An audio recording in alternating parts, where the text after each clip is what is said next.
Bonjour à tous, donc Gilles, agriculteur du Loiret. Aujourd'hui, il a plu, hier et aujourd'hui, il a plu environ un petit peu moins de 10 mm.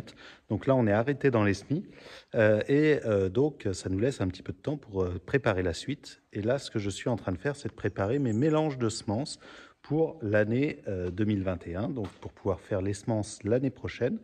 Donc on va faire un mélange de plusieurs variétés. En fait, on va faire deux mélanges, un pour les blés un petit peu plus précoces, l'autre pour les blés un peu plus tardifs. Et ces deux mélanges-là, on va les mélanger dans des big bags, on va les planter cette année en 2020 pour les récolter en 2021. Et c'est ce qui nous servira comme source pour pouvoir faire nos semences en 2021 pour la récolte 2022. Donc là, on pense déjà à la récolte 2022 que vous trouverez dans vos assiettes en 2023. Voilà. Mais il faut toujours anticiper les choses. Alors, comment est-ce qu'on fait?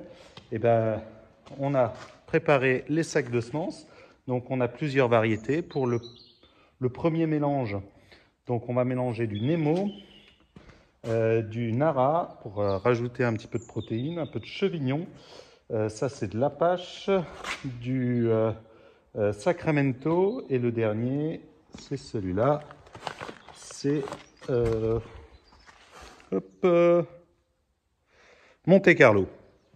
Et dans le deuxième mélange, on va mettre de l'Apache aussi. C'est un blé que moi j'aime bien. Du Nara, du Rubisco, du Vivendo, du Macaron et du Rosasco. Donc deux mélanges avec chacun 6 variétés. À peu près dans les mêmes proportions. Il y a juste pour le premier mélange, on a mis un peu plus de chevignon parce qu'il est quand même bien ressorti l'année dernière et il est assez intéressant comme blé. Mais globalement, sinon, les mêmes quantités à part égale. Et puis, on verra ce qui sortira le mieux l'année prochaine après une saison de culture. Donc, ça modifiera un petit peu justement ça modifiera un petit peu le mélange, puisque suivant ce qui se plaira le mieux dans mes terres, c'est quelles variétés sortiront le mieux cette année, il sera en proportion un peu plus élevée dans mes semences de l'année prochaine, puisqu'il donnera un petit peu plus. Donc voilà le principe de ces mélanges-là. Donc on les fait, on met un sac de chaque, après un autre sac de chaque, on essaye de mélanger au maximum, et puis on va semer ça mélanger. Ensuite, quand on le récoltera, bien évidemment, tout sera mélangé, et ça nous fera nos mélanges. Voilà comment est-ce que je fais pour faire mes mélanges de variétés. Au lieu de prendre des variétés pures, j'utilise des mélanges. Bon allez, à bientôt pour une nouvelle vidéo.